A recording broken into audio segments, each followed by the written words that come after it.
Tonight, we're here to talk about connecting with your loved ones on the other side. And can anyone do it? And if so, how?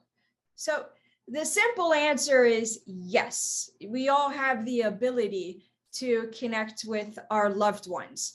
And the reason that is because, we're all connected here within the physical world. And that connection transcends to the other side as well. I am sure most of you, if not all of you, have received signs in some form or another from your own loved ones after they've passed on. And when you think about it, there's many avenues connected with this. So, I'm not going to go into depth about reincarnation and guides and such. This is purely about connecting with your own loved ones. And I will say right now, they want to connect with you as much as you want to connect with them. And the reason this is our personalities don't change on the other side. They love you as much as you love them. The difference is they're now in the spirit world, or in the way that I like to refer to it, it's like being home. So it's a different type of home, but now they're in a place that they don't have a physical body, so no physical ailments. They don't have any emotional issues to contend with, no bills to pay. So how amazing is that? And so part of the difference with being able to receive signs or connect with people on the other side is when you're in the spirit world, the energy is much lighter. When we are here in the physical world, there's a more tangible density to it. So think about it this way. When you're in your home and you're alone, or when you're alone, it will feel one way. Now, let's just say you're home and then there's somebody else in the house that is in another room, but they're busy and they're doing their own thing. Do you not sense that presence in your home though? Of course you do. And when that person now comes closer to you and now you're in the same room, does it not feel a little more energy to it? Do you not sense a little more connection or feeling of them sharing that space with you?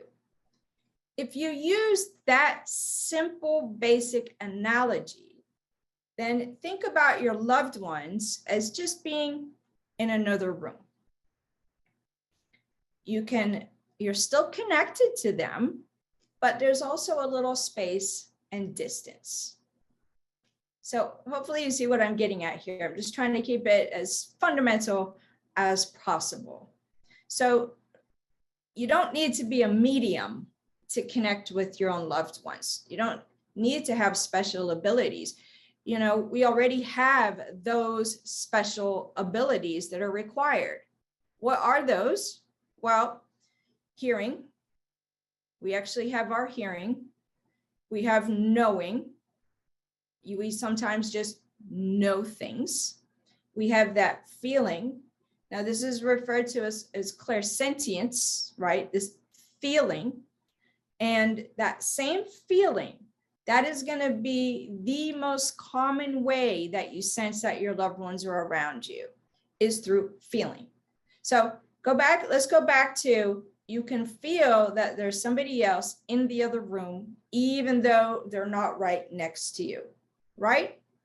That feeling can still expand out to your loved ones on the other side. Sometimes you might get an image in your mind, clairvoyance. Sometimes you actually might hear your name being called, even though there's no one around you at the time.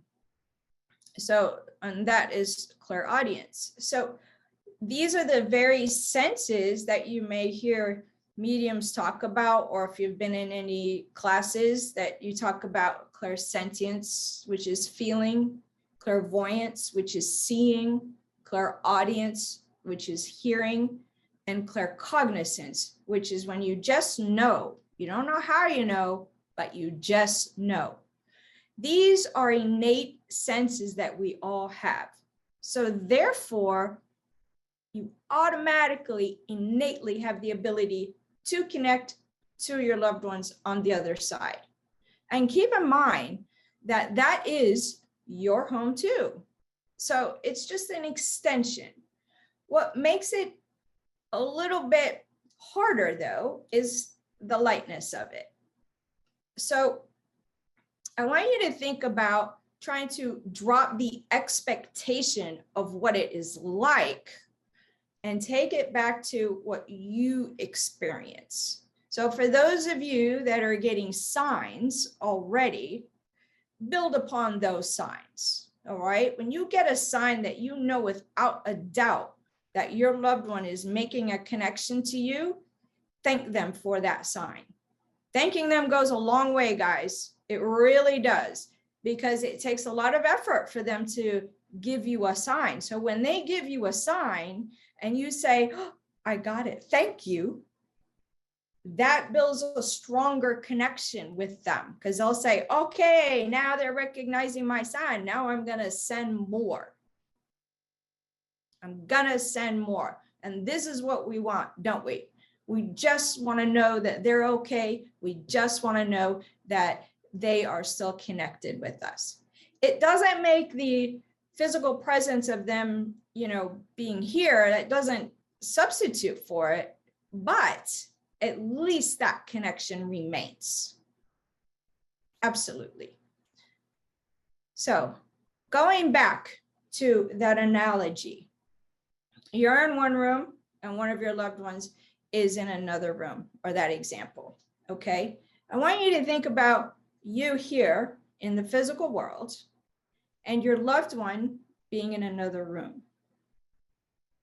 But that other room is not separated by walls or doors or concrete. It's not separated by anything physical.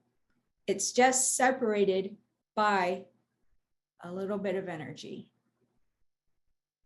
Now, that little bit of energy separating us essentially may feel far away from you.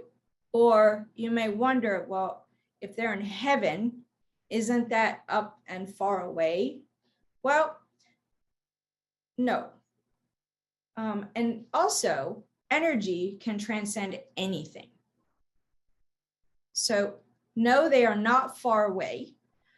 And the way it works is, and I think it's really nice to do this, is welcome them around you as many times as they'd like to come, okay? Because they're busy on the other side too. So they're doing a lot of things, all right? But welcome them. Ask them to be around you. Ask them to give you as many signs as possible. And for you, you've got your part to do as well. So some of the best ways for you to work to expand your connection to your loved ones on the other side is, and you'll hear this a lot, is getting quiet. Okay? Setting your intention to do so.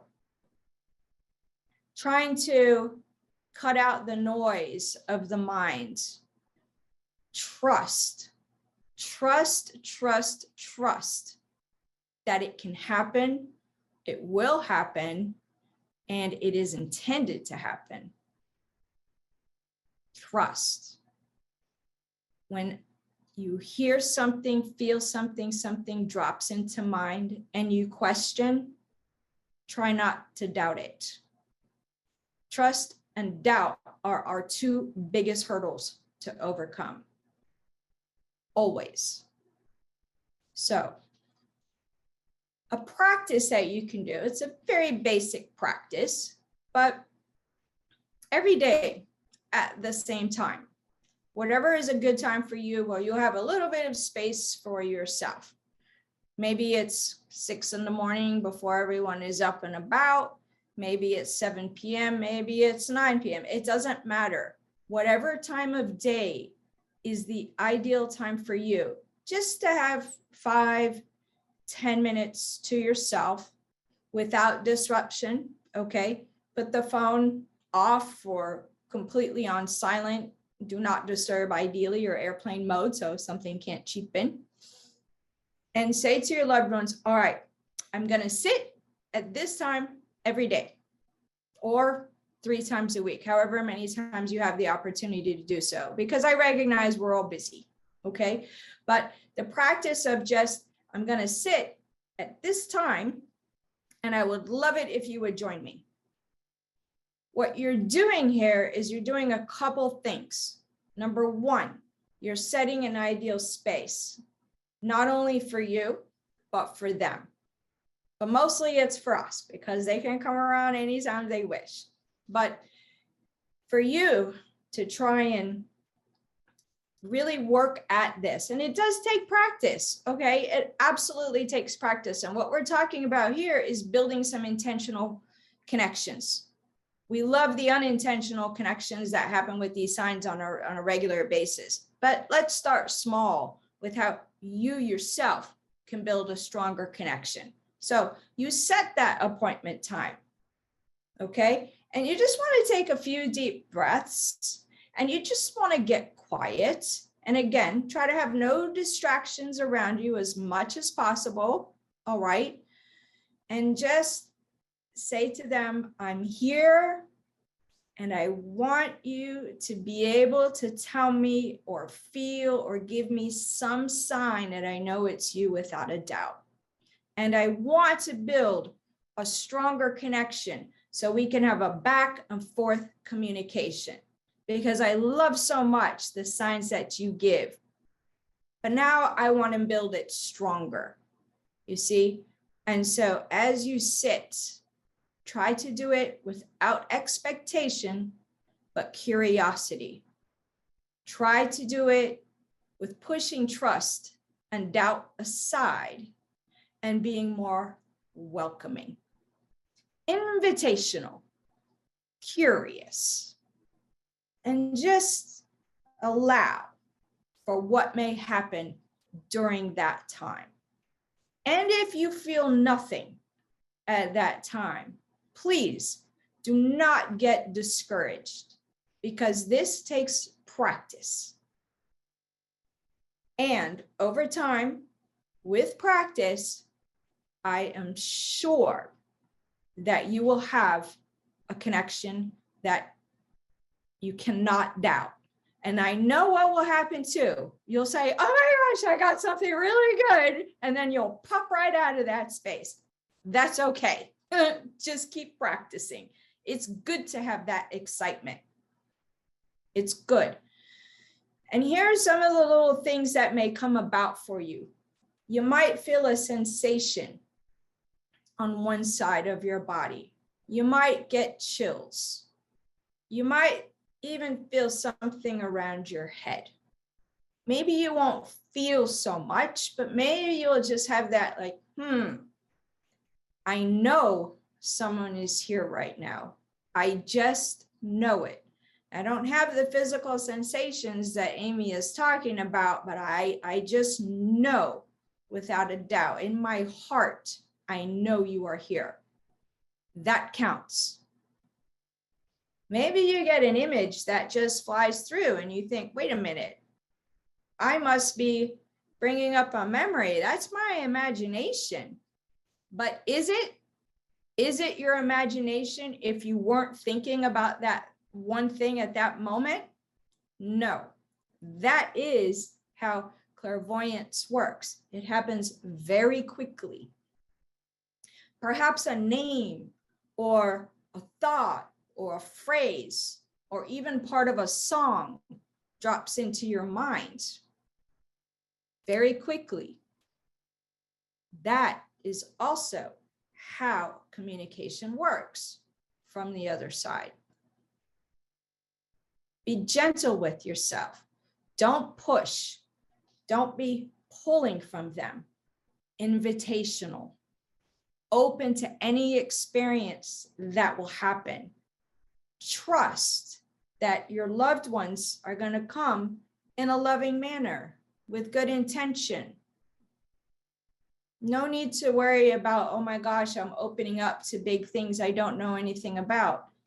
You don't need to worry about that. And the reason you don't need to worry about that is because you've set this intention to connect with your loved ones. And by the way, guys, this can include your pets too. Oh yeah, they visit regularly as well. So put all of that in mind there. Now I'm going to talk about one other thing. And if you're having any questions, please go ahead and put them in the Q&A box. One of the things that is really challenging for us is that we inadvertently block the communication from happening. We want it so bad, and then we inadvertently block it. Well, how does this happen? Well, trust. Like I said, trust and doubt are the two biggest things, okay, that will block anything. Sometimes the wanting so bad, it's almost like you want it so bad. You don't need to reach to the other side. You just have to relax, okay? You just have to relax and welcome. If you're just straining and pushing against and reaching so hard against to the other side, you're actually pushing energy away from you. So inadvertently, you're pushing it away. And I know we want it all so bad. I know we do. You know, look, I want to hear from my loved ones all the time too. So I know it's a very normal thing. When we are in deep grief, and we all have it, that sometimes can block the communication. Now, I want to be clear about this. It doesn't mean that your loved ones are not around you. It's just that we can't sense it at that time. Because when we are in deep grief, we are putting ourselves in a protective mode. And we do that because we're already emotionally raw. We're already sensitive. And so we can't take one more thing at that time that may cause us more hurt. So we put up a little protective mode around. And so sometimes that makes it difficult for us to pick up the signs from our own loved ones. But it doesn't mean that they're not around. They want to comfort, and they do comfort us when we need it. I hope that is making sense to you all. And I do see that we have some questions coming in. And what I love about you guys that join these webinars is the amazing questions you ask. So let's go to Q&A now. Nancy is going to come on. And I hope I've given you just some nice little nuggets to work to making connections with your loved ones. All right. Thanks, Amy.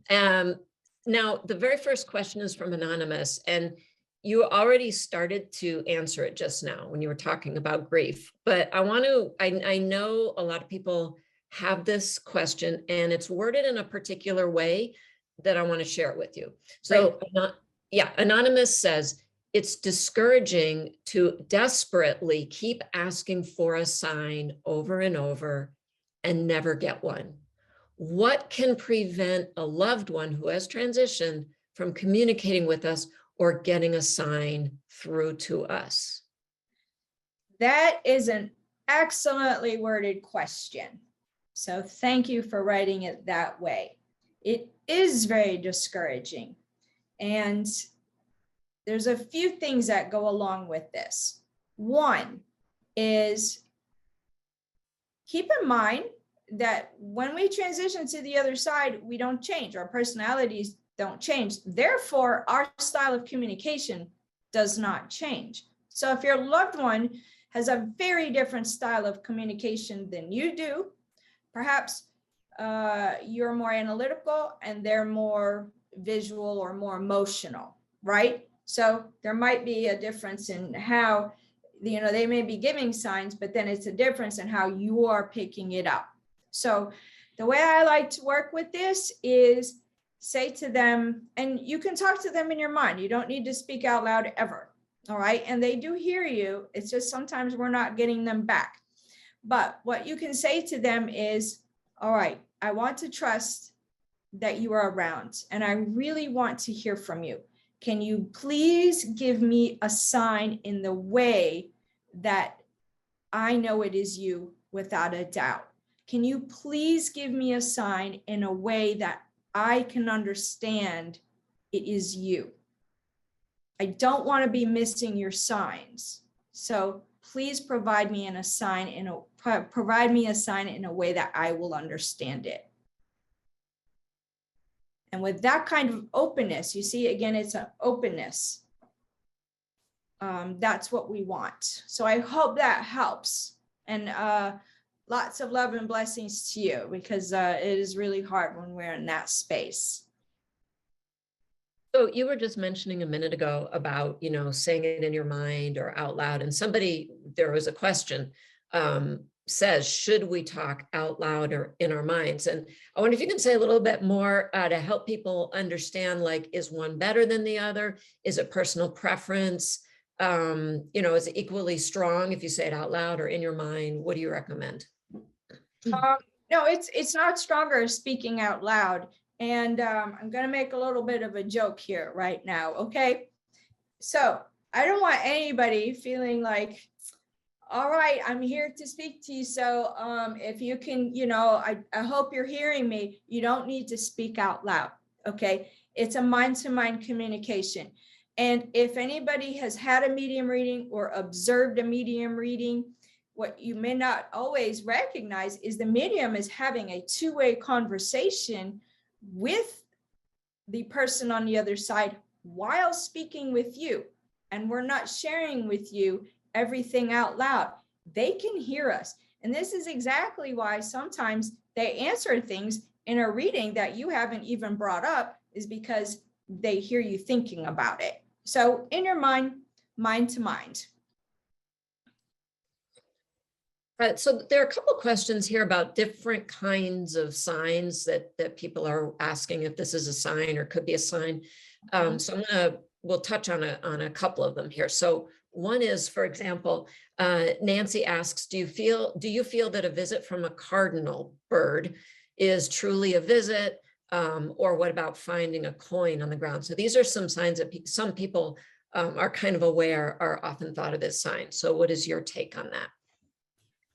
Okay, so with signs, it's not a one size fits all. All right.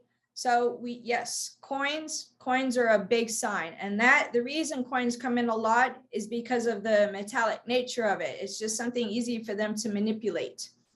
Same thing with electronics. They might disrupt the electronics or even change the channel. That's always fun. Like, whoo, I wasn't streaming that music. What was that? Or even on the TV. So because they can manipulate those electronics, and that again is because of energy. Now, the really neat thing about getting a sign from a bird or a butterfly or a dragonfly is the way you'll know it is a sign is if that animal or creature in nature is behaving a little bit differently. So when it's like a cardinal, it will stare at you. It will just stop.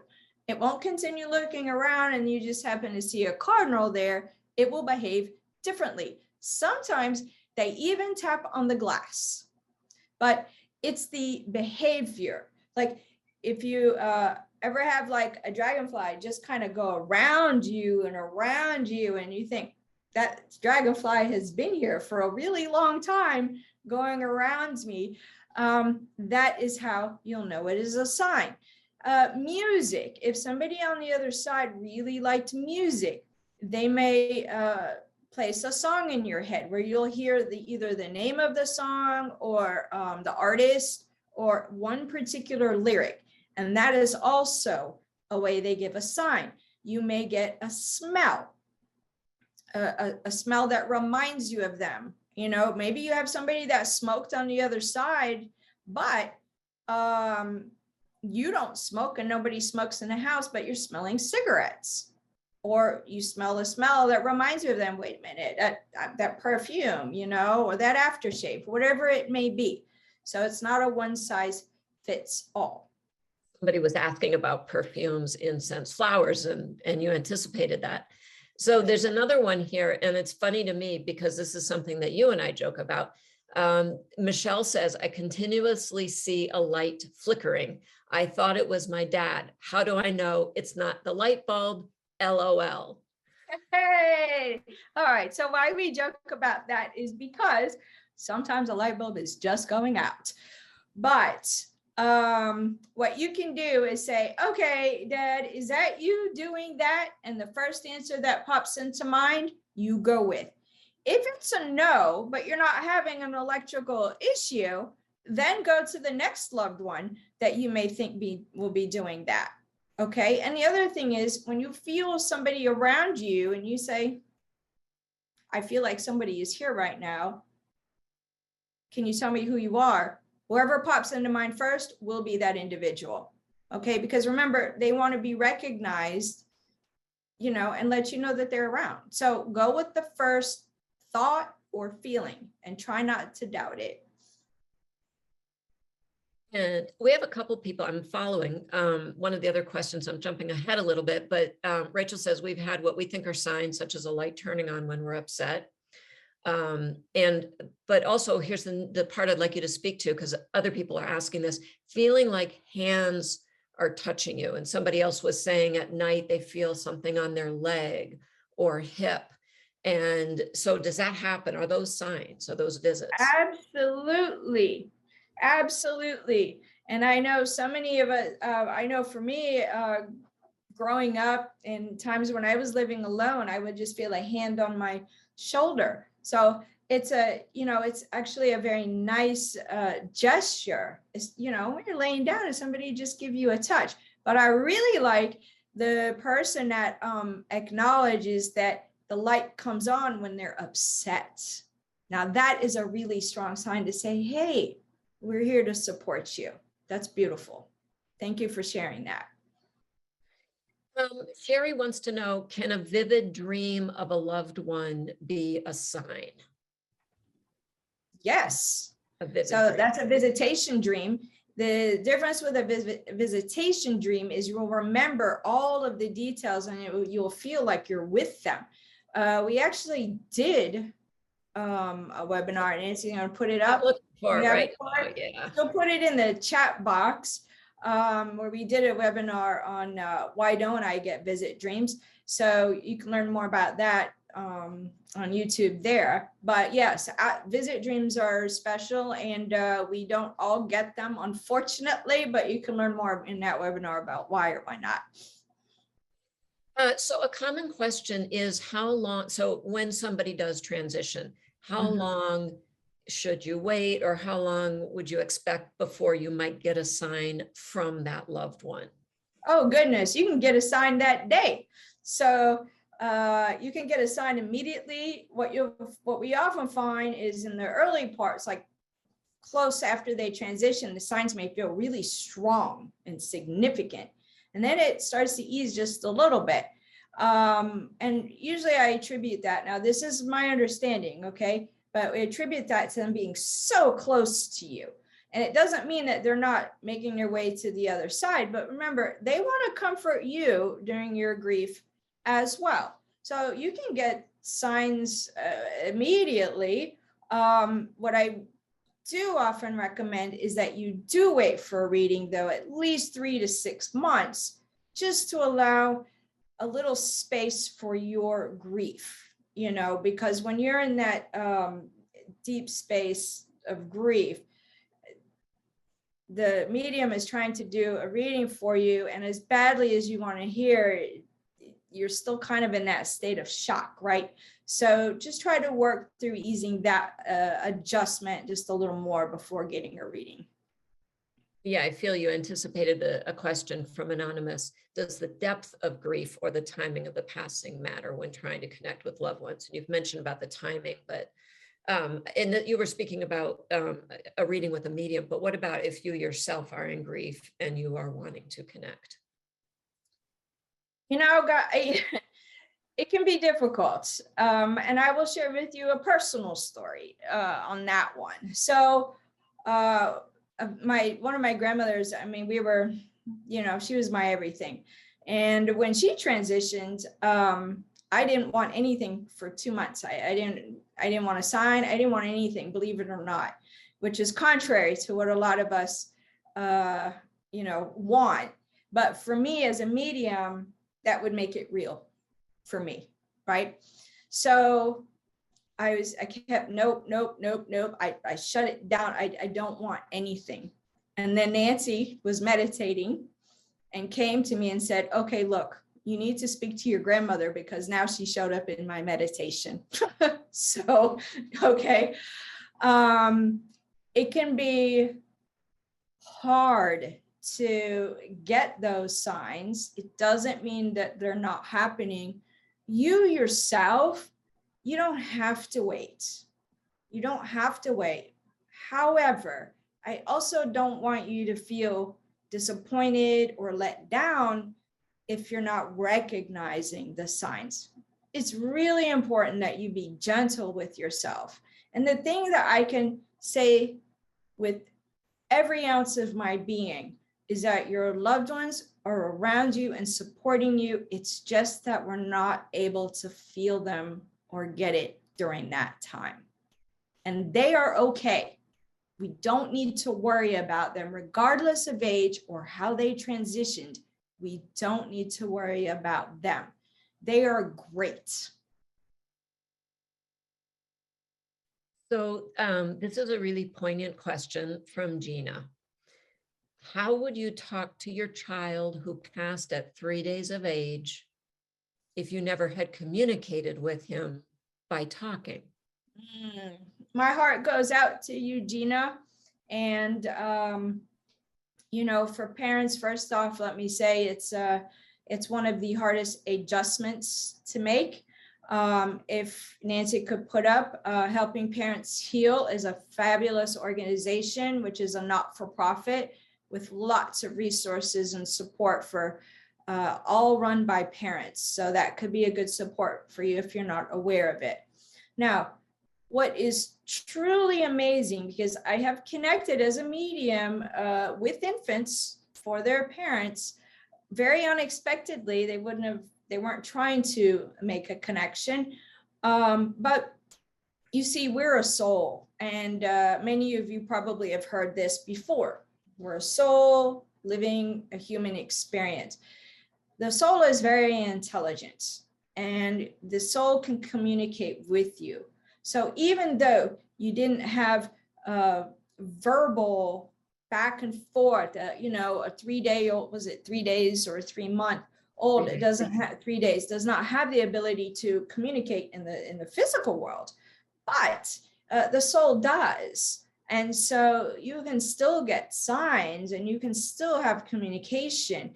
And may I also share with you that we don't age chronologically on the other side the same way we do here. So, an infant may actually present themselves as their early 20s on the other side. It's not a chronological thing. So all of the ability to communicate is there. And speaking from experience, I've connected with lots of these beautiful little souls so many times, and they will often say, don't worry, I'm not going to leave and I'm not going to come back until you meet me here. So keep talking to them as well. And, again, my heart goes out to you because that's a tough path. Sharon asks, if someone was not open with their feelings while they were here in the physical world, just personality type, they were not open with their feelings, should I expect them to share their feelings from the spiritual world? No, not always. what you might get is a feeling being like evoked, a feeling like they are evoking to you a sense of love, but not through words or not through extra large gestures.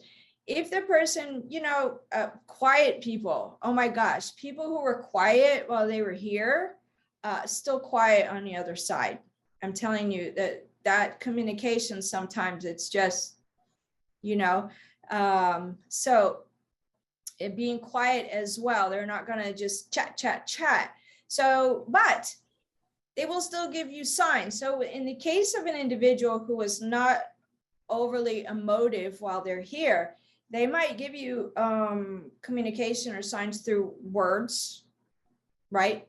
Drop in phrase that just pops into mind that will remind you of them. My sense about this individual, and I'm not sure why this is coming up for me, but maybe just an intuitive hit. But if they're really big into books, which I have a feeling this person was, but if they're really big into books, they might draw your attention to book titles or phrases in a book, or kind of you are on the internet and see a book that comes in front of you and you think, wow, that would be something that they would like, right? So in a more analytical type of communication style, will they give you signs? Great. I have two questions here, and these are really unusual. I don't think we've been asked this before, so I'm kind of excited. So Patty says, can we go overboard in asking for signs? Should we just be open to when they come and not continually request them? And she adds that she hasn't had any in a while and she keeps asking. So can you go too far? Well, you want to balance it out, I will say, Patty. You can keep asking, and remember, you're not bothering them.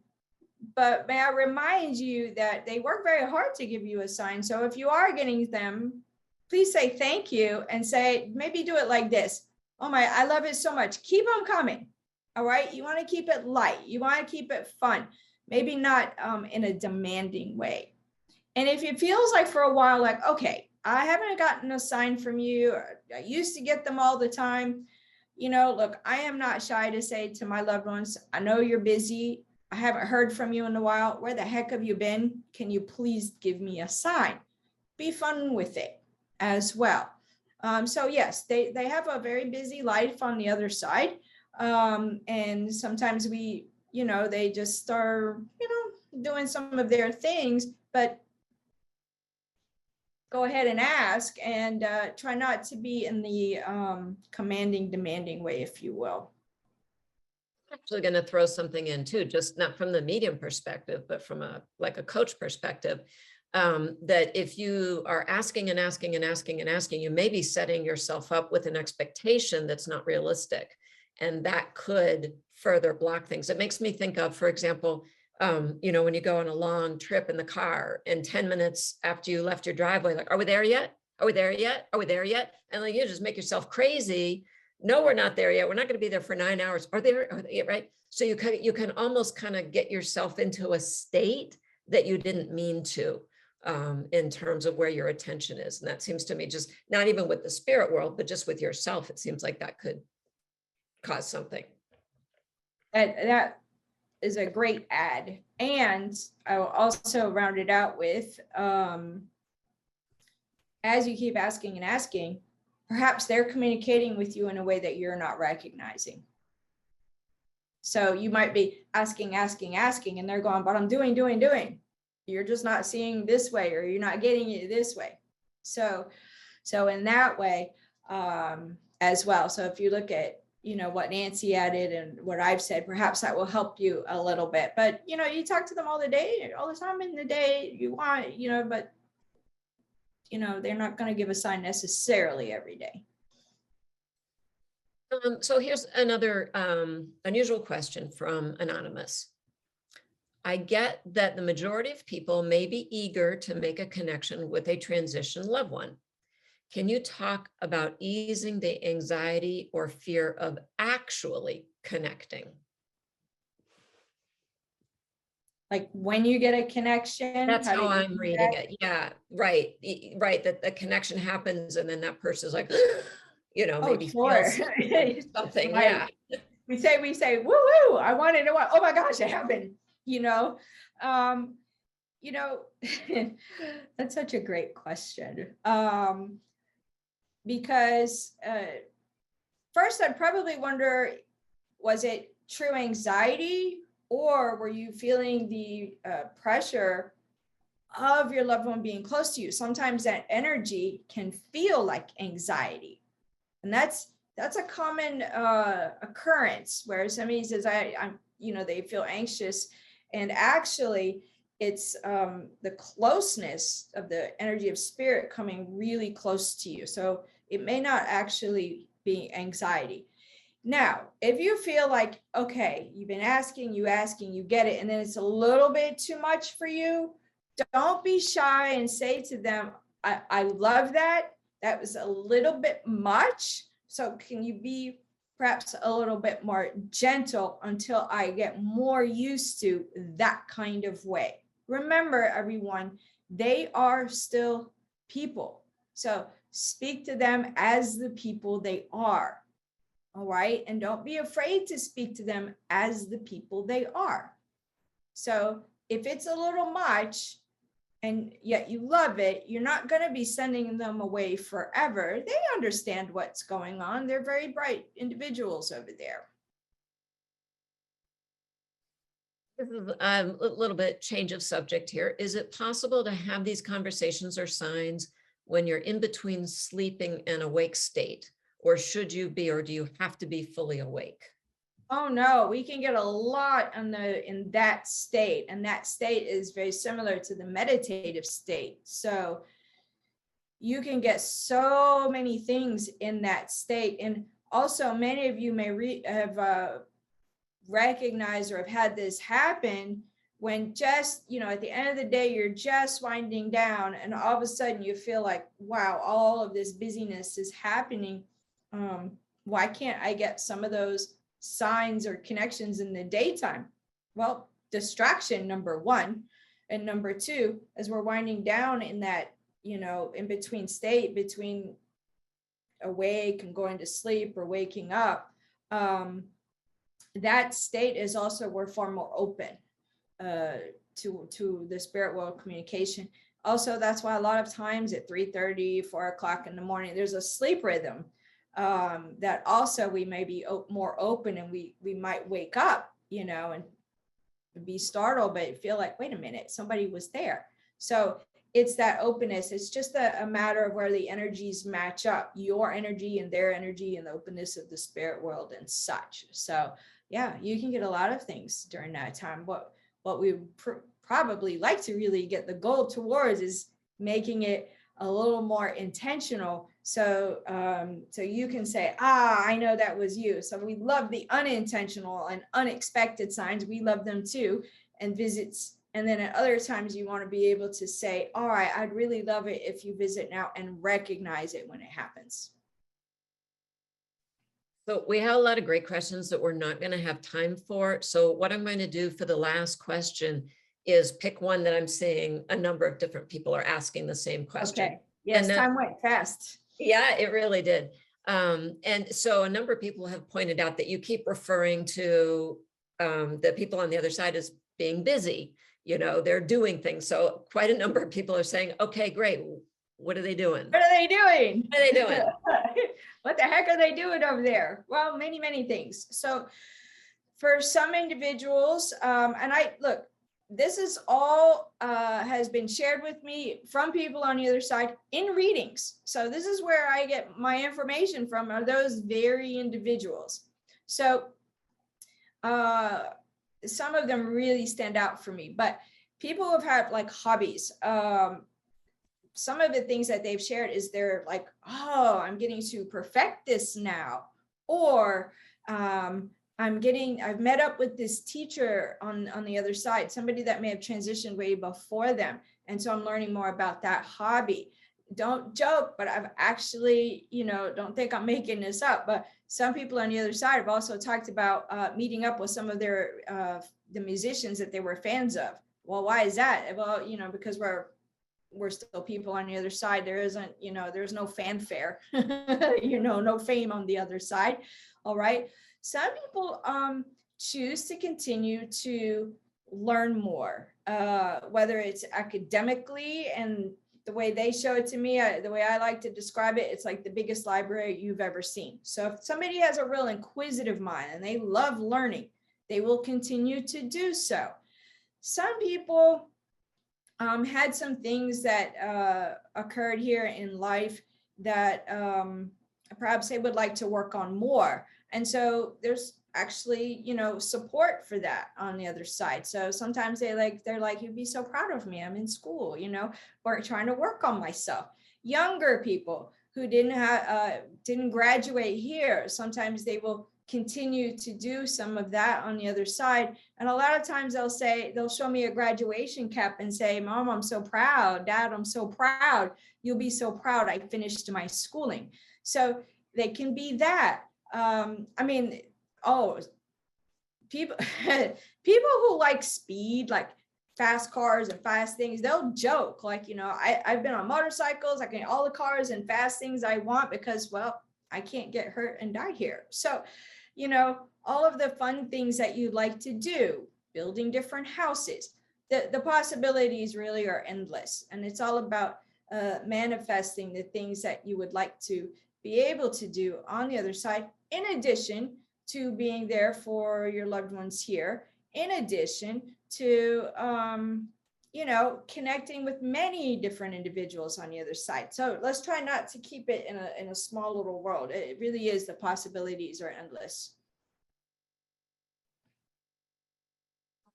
It's so hard to say goodbye. It's hard to say goodbye on this one because there are so many great questions. And again, we thank you so much for joining us. I hope you got a little bit out of this tonight.